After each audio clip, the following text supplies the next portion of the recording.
It's my favourite sugar cane. এই গ্যান্ডারি খাইতে আমি খুব ভালোবাসি, কারণ হচ্ছে আমার এত প্রিয় এই গ্যান্ডারিটা, এর জন্য আমি খাইতে আসছি। আর কেটি আছে সাথে, ওদিকে মাসুম আছে, ও দাওয়াত করছে এর জন্য খাইতাছি এই জায়গায়, এই যে আমাদের গ্যান্ডারি খেত। তো আমি এতটাই পছন্দ আমার, 2-3 পাইকের বেশি খাইতে পারি না, যে পুড়ে গেছিলাম এর জন্য কথা হয়ে গেছিল। খুব সুন্দর কিন্তু এগুলা দেখতে।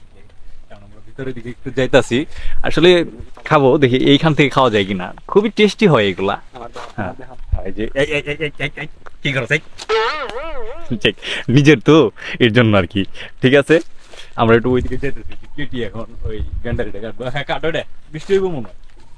দেখি টন্টো না সব লে। হ্যাঁ ঠিক আছে, হয় এটা কাটে দিও।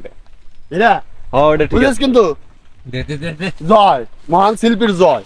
দেখো তো ঠিক আছে। ইস আর 5 কাপ দিতে রে তুই কি করবি আবার, তুই কি করবি?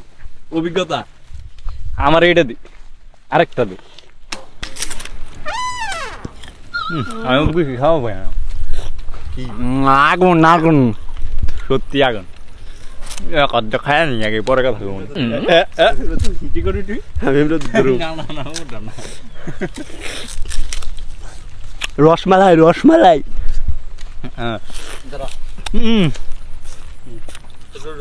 আমরা যে আসলে প্রচুর পরিমাণে গ্যান্ডারি খাইতে পারি, এই হলো তার প্রমাণ। 1 টাকা এটা 3 তাও বলে খাইবো না, আমিও কিন্তু খুব খাইতে পারি। আর এটা খুবই নরম, মানে খাইতেও খুব স্বাদ লাগে, মিষ্টি দানা বলে এটাকে, মানে খুবই টেস্ট।